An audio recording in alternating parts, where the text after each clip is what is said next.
জানো মন্টুবা কি হয়েছে? ওই দাদার কষ্ট, দাদা দেখে একদিন অনেক কষ্ট ছিল, দাদার অনেক একদিন খুব গরিব ছিল আমাকে মতো, কিন্তু তারপরও মনে একটা শান্তি ফিরে পেয়েছিলাম যে যদি আমি এটা একটা সবজির বাগান করতে পারি।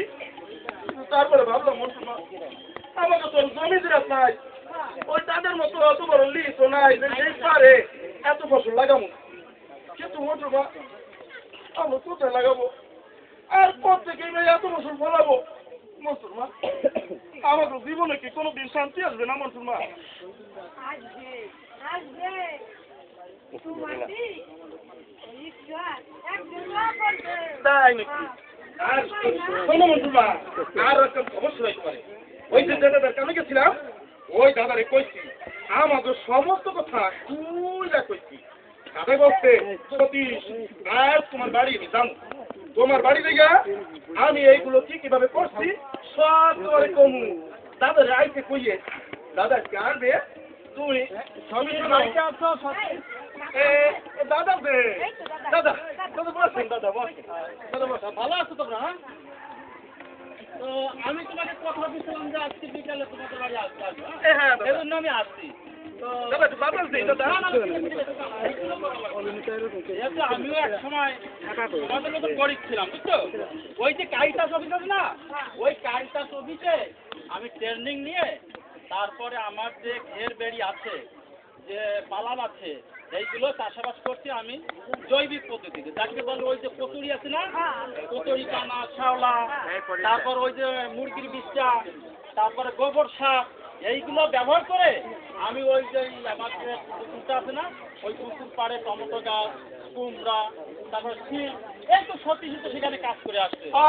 দেখে ওর খুব ভালো লাগছে। আমি বলছি যে তোমাদের জায়গা জমি আছে না, আমি বলছি দাদা আমাদের তো জায়গা জমি অল্প একটু আছে। তখন আমি বললাম ঠিক আছে আমি যাবো দেখবো। আসলে এসে দেখলাম তোমাদের তো মনটা বেশ ভালো বড় আছে। আচ্ছা এই যে টিনের চাল আছে না, এই টিনের চালের পাশে একটা কুমড়া গাছ ওই গাছ লাগাই, এই গাছে বাউন দিয়া শুনো শুনো মন্টুবা যায়। তারপরে তোমাদের তো ওই ডুবাটা আছে না, এই যে দক্ষিণ দিকে ডুবাটা, ওই ডুবাটায় তরকারি লাগাইলে ওই যে জৈব সার, পচা ভাব, এইগুলো ব্যবহার করলে সুন্দর ফসল হয়। ওই রাসায়নিক সার আর ব্যবহার করা লাগবে না। রাসায়নিক সার ব্যবহার করলে নোনা লাগে, পোকামাকড়। দাদা দাদা ওই যে রাসায়নিক সার জন্য কি কি সার ওইগুলো কি আর ব্যবহার করা লাগবে না দাদা? না না না, রাসায়নিক সার ব্যবহার করতে হয় না। যেহেতু রাসায়নিক সার তারপরে ব্যবহার করলে পোকাগুলো মরে যায়, যার জন্য ছত্রাক এসে পড়ে এই গাছে।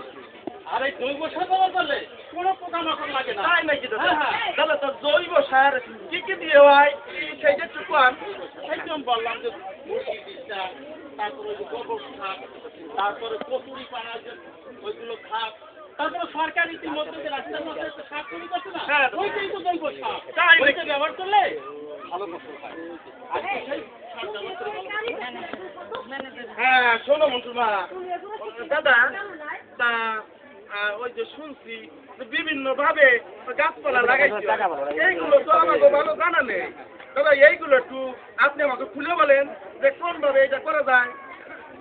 ওই যে গাড়িটা না, হ্যাঁ ওইখানে তুমি সদস্য আছো, হ্যাঁ ওইখানে তো ট্রেনিং দেয়, তাই না? মাঝে মাঝে তা তো বলে ট্রেনিং এ আসে, ওই কর্মী আসে বলে না, ওইখানে লোন দেয়, লোন দেওয়ার পরে কুমড়ার বিচি, শাকসবজি, লাল শাকের বিচি, এগুলো দেয়। এইগুলো ব্যবহার করলে তুমি অটোমেটিক ভালো কৃষক হয়ে যাবে। একদিন ওই